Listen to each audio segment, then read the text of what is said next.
Please. In the morning. Hello, lonely mortals. Welcome to another edition of Breaking Badger News. I'm your host, as always, Max Starrett, your friendly neighborhood Simpsons kin. And joining me for this particular edition of this show is a woman that is more prim than Reaper. And she's also very busy, as we just said. Just like me, she is Prim Reaper. Prim, how busy are you? Oh, I'm very busy. Yeah, doing productive things, not messing around. Oh gosh, yes. Yes, in other words, you could say that you're not slacking. Slacking off, eh? God damn it, Hannah, what have you done to me? Okay, so yeah, we're talking about Slack, a program that is both slacking and lacking. They are, it is on the path of righteousness that they better get cracking, or they're going to get a smacking. Anyways, Slack is a piece of communication software that is currently being used by 50,000 companies worldwide and is increasingly replacing email. This is true. I remember I was working at a TV production studio that was using it, and it was actually quite efficient. Although, in a piece for Quartz, author Lee Fessler noted differences in communication via gender, particularly on the Slack platform. Men dominate public channel conversations, while women are more likely to use supportive, friendly punctuation and modify their opinions with hedges like, "I could be wrong, but." This is all based on some sort of gathered data. You can go take a look at the data on the actual article. I'll make sure to put a link to it in the description box below. Slack CEO Stuart Butterfield says Slack will soon provide individual Slack users with data on whether or not digital communications changes when they speak with people of different demographics. Back in November 2017, this wasn't an issue that was on Slack's radar. Head of communications at Slack, Julia Blystone, said the following, quote, "If we had seen a trend where women said they didn't have a voice on Slack, we'd work on how we might address it." Butterfield sought to defend his platform despite the introduction of these bias-detecting tools. Quote, "If there are deep and systemic problems at an organization, Slack can exaggerate them. If there are real positive attributes and successful negotiating and conversational skills within an organization, those can be supercharged. So I don't think there's anything inherent to Slack's structure or any inherent visible characteristics that would inhibit diversity." He also emphasized that Slack can be a godsend for more introverted people at a company. The following paragraph, written by the aforementioned Lee Fessler, seems to negate a knowledge of how archives work as well as women's individual agency. Quote, "Women and people of underrepresented minorities sometimes don't speak up about co-workers whose Slack habits make them uncomfortable due to fear that they wouldn't be believed or wouldn't have data to back up their accusations." Wow. We've been living in the internet age for 2 decades. You'd think these people would know about archives and search history. Well, anyways, the issue of how to properly analyze communications patterns without giving users the feeling that they are being surveilled remains an issue, along with questions of privacy, those of which have yet to be addressed. Prim. Well, okay. You go. Oh my goodness. Okay, they say here in this article, "As I wrote, in your company's Slack is probably sexist," which I did go through and check out that article, and that's almost even more juicy than this one. But they say women across industries say that their male colleagues dominate public channel conversations with the same authoritative communication styles that they deploy in meetings. So yeah, like we had already said, these people talk about how they use these modifiers like maybe or I could be wrong, but... So, okay, all of a sudden, Slack isn't sexist. It's you who are behaving in a hesitant manner. Let me talk about something that I'm learning about actively in my classes right now. It's how talking in a certain manner can help to elicit certain reactions. So, say, if you ask someone a clarifying question at the end of a paraphrase, you might be more likely to get them to open up and respond with their own evaluation. So you have this woman here, hesitant as all get out, saying things like, "I could be wrong, but..." which really comes across as an invitation to be corrected, or as an indicator that, you're not sure of what you're saying. And then someone who, well, happens to be a man, I guess, comes in and says, "Oh, actually, this is how this thing works instead." And all of a sudden, he's in the wrong for mansplaining rather than the fact that she simply phrased something in a way that was more likely to get this kind of response. Like, for Pete's sake. What if he's right? Maybe you actually got something wrong. And then, if you actually got something right and the guy did get something wrong, you have this little tool. Let me tell you about it. It's actually really, really interesting and very useful for people who have computers.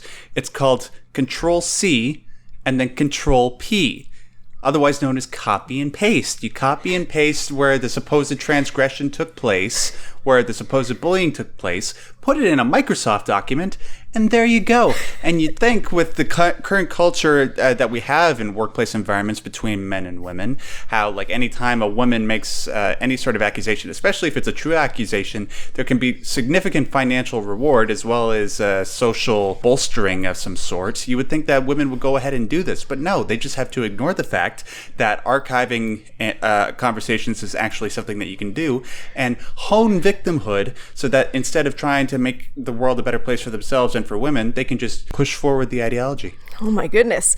And I'm sorry, you totally opened up the floor to this one, but actually, Control-P is print. It's Control-V that is paste. Fuck. I think I just Prim-splained. I feel emasculated now. Oh no, not really. I transcend gender. It's not like transgender, but you know how I'm Simpsons kin. It's just don't think about it. It doesn't make that much sense. Of course, but that actually kind of fits into the thing that I wanted to mention next, yes. Actually, because there was another line in that second article that really bothered me too, and the way they phrased it is, despite the utopian hopes for digital discourse, rancor and gender divisions seemed to thrive in the online discussions that she followed. So honestly, I think it's primarily because, like they were talking about how men are aggressive and women feel like too timid to want to participate in these aggressive discussions. But honestly, I think it's because often women can't really seem to stop talking about their gender rather than other topics, or bringing up, as a woman, like when I used to hang around on 4chan before I really got into anything else, you'd see it all the darn time, like, as a feminine, blah, blah, blah, as a woman. And it's like, maybe just stop focusing on it so darn much if that's the primary defining feature of you, or as if that's the primary defining feature of you. And like maybe it would stop controlling your life so much. Like and maybe learn that the best place to do that isn't on 4chan. That's true too. Because immediately what follows after that is some variation of tits or get the fuck out. Exactly.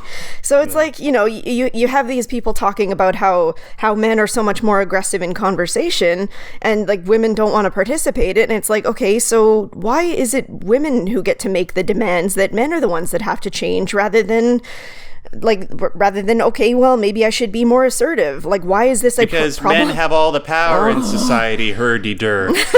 So, yeah, here's my tip to Slack, okay? Maybe rather than developing tools or getting data on how often men are mansplaining, you should get some data on how often women are making things about their gender or behaving in a timid or overly agreeable manner. That's a personality trait that has been well documented to not do terribly well in high-powered business environments.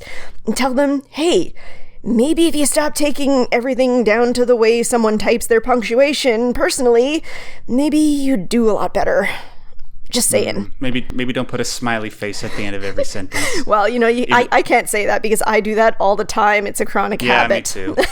Yeah, it's just it's so hard to look at us. It's so hard to try and get across exactly what it is you're feeling through text sometimes. So you have to use smiley faces to clarify that. Totally. Yeah. Anyways, there is the issue of how Orwellian this whole data mining thing will be, and how seriously it will be implemented to try and tell somebody whether or not they're mansplaining. But we'll worry about that in a couple of years when supposedly this will be coming out. Hopefully for now, we'll just pretend that this is just a PR move. Hopefully people will lay off of Slack because apparently their gender divisions in their workforce is 52-48, which is amazing. I mean, just the fact that they were able to achieve that close of parity without going under. Yeah, there you go. I mean, you're winning. Woo, I guess. Winning. If we're focusing on gender as the winning feature, then good for you. You're winning. Yeah. Well, I guess if you're a growing company, you can actually make those mistakes while money is still coming in and supporting you. Yeah. Anyways, ladies and gentlemen, thanks so much for joining us for this edition of Breaking Better News. If you have any particular thoughts on this story, what I said or what Prim said, make sure you put them in the comment section below, whether you agree or disagree. We always love to hear what you say. Honey Badger Radio does tons of videos every single week, virtually every single day, because we have so many contributors here. So if you want to see more content like this, make sure you hit the subscribe button. Make sure you hit that notification button so you can always be up to date. That'll do it for now. Thank you so much, Prim, for joining me on such short notice. And until next time, stay yellow.